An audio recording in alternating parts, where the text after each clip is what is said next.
What is training? Training is a process of providing knowledge, skills, abilities specific related to a job or task. It provides skills that can be used immediately and is an excellent solution to fill short-term gaps. It is only relevant when skills and knowledge are missing, and person has eagerness and motivation to learn.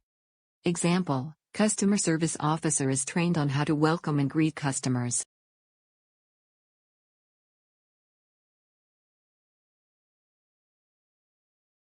What is development? Development focus on long-term, to prepare for future responsibilities, while increasing capability of employees to perform current job tasks. Example: a customer service officer has ability to become customer service manager. That officer will be provided additional learning opportunities to learn and develop managerial capabilities.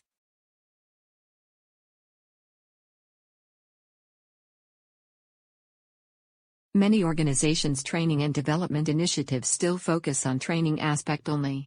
They identify a gap in KSA, then training is designed, developed, implemented to fulfill the KSA gap. Then training is evaluated to measure whether the KSA gap is fulfilled or not.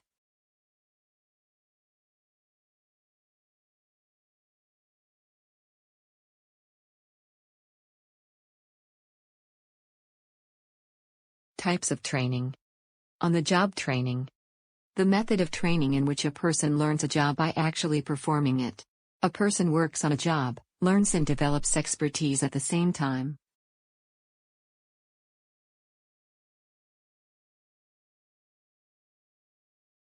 Categories of on-the-job training. Coaching, understudy. In this, the employee is trained by his or her supervisor. The trainee is attached with the senior and called understudy or assistant. For example, a future manager might spend few months as assistant manager and work with manager to look after work.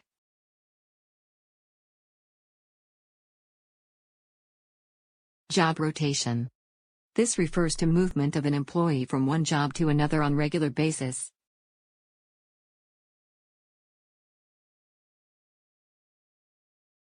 Special projects. The trainee may be asked to work on special projects related with departmental objectives.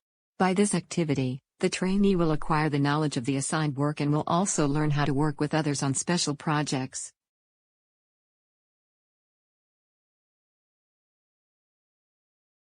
Committee assignments. In this category, the trainee becomes member of a committee. The committee is assigned a problem to discuss and make recommendations.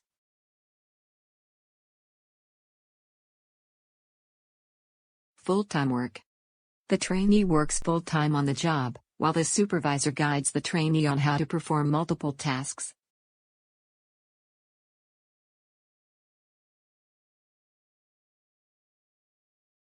Steps in on-the-job training. Prepare the learner. Put the learner at ease. Explain the reason for training. Create interest, encourage questions, find out what the trainee already knows about the job. Familiarize the worker with equipment, material, tools.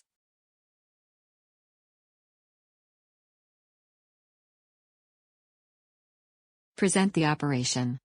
Explain the working condition and job requirements.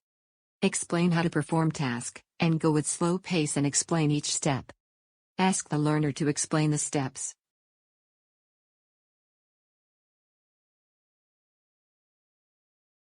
Do a tryout. Have the learner go through the job several times.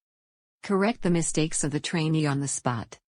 Ask the trainee to repeat the tasks.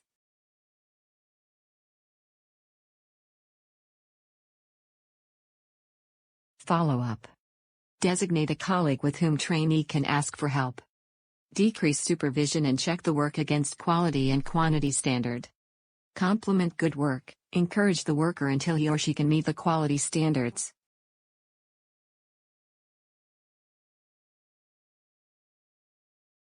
Off-the-job training. This method requires trainees to leave their workplace and concentrate their entire time towards the training objectives.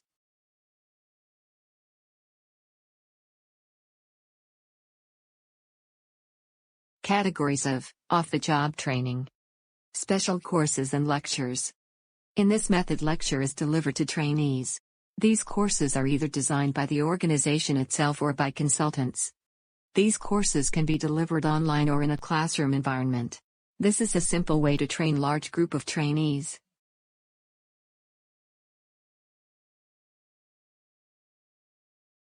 Conference and seminars. In this method, trainees learn about specialized topic. Conference and seminars are of shorter duration than lectures. Trainees can participate by suggestions and interact with professionals.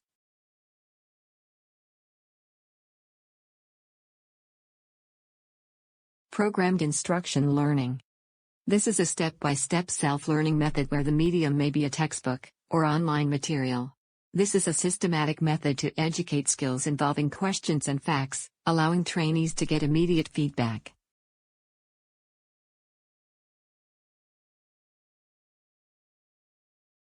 Vestibule school. A schooling facility organized in an industrial plant to teach specific skills to train workers. Artificial working environment is created, equipment and tools similar to production is used. The idea is to educate trainees about procedure and processes.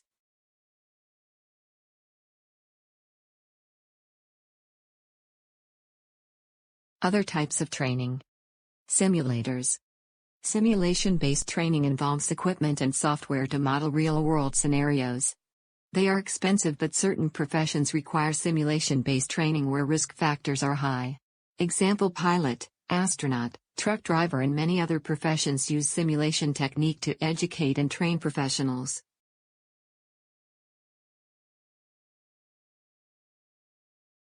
Blended learning. It is a type of learning which includes self-learning, instructor-led training. It can be either in classroom environment or online course delivery.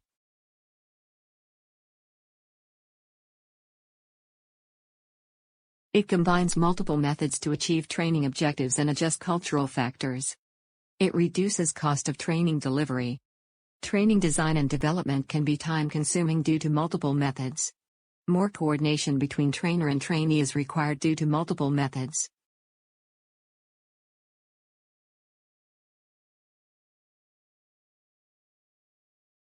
E-learning. It is a delivery of training program electronically via website, learning portal, virtual classroom. Trainee receives training by just using laptop or mobile device. There can be many choices to deliver training.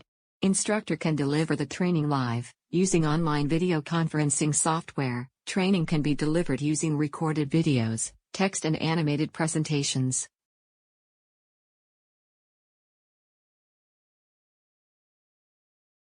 E-learning is beneficial for people who cannot access classroom environment due to location distance or any other reasons. The biggest advantage of e-learning is that a large audience can be delivered training in less time.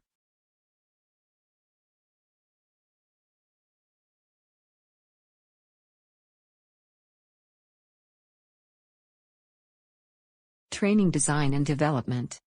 A systematic process is used to determine training needs, development and evaluation.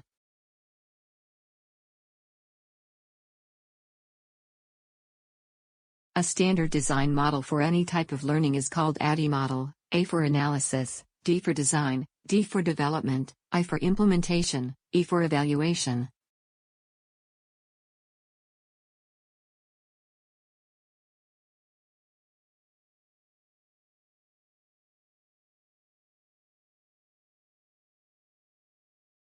Analysis.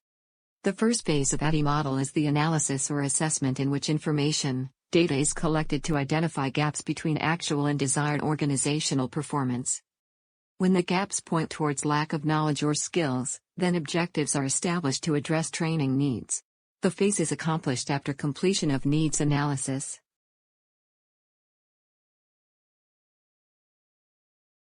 During analysis, the training designer can identify the learning problem, the audience's needs, existing knowledge, and any other relevant characteristics. Analysis also considers the learning environment, any constraints, the delivery options, and the timeline for the project.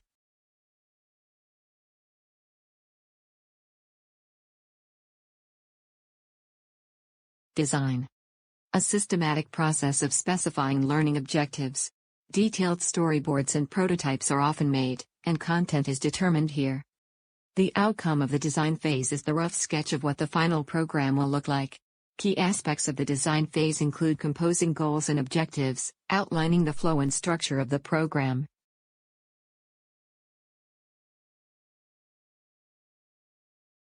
Development.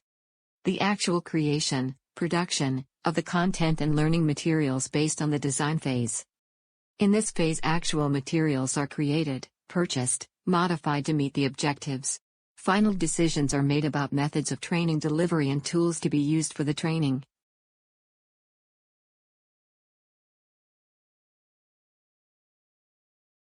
Implementation. During implementation phase, the plan is put into action. Materials are delivered or distributed to the trainees.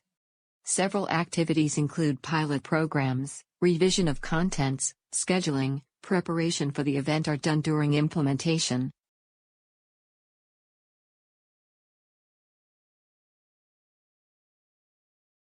Evaluation. The final phase of ADDIE model is the evaluation phase. In this phase, results of the training programs are compared with the established objectives.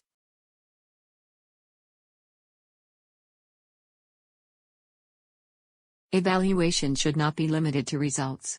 All the phases of the training should be evaluated, how each phase can be improved, how organization can save resources on every phase, how participants evaluate training content and delivery, and how participants evaluate and rate training instructor.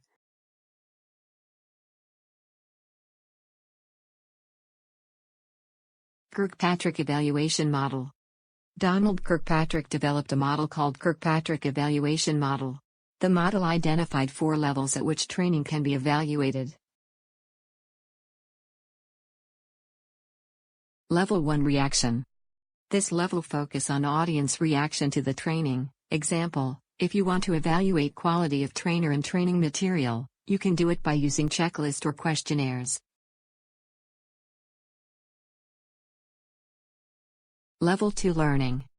This level focuses on what the audience learned from the training. Example, a pre-test and post-test can be conducted to evaluate the change in KSA level of the audience.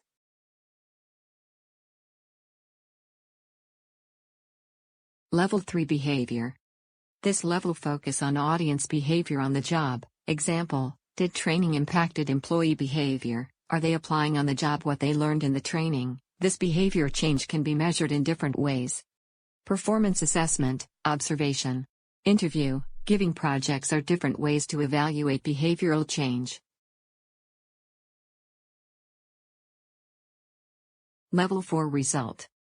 This level focuses on how the training program benefited the organization business performance. Example, a change in output of the employees, which resulted in increase in units manufactured per day.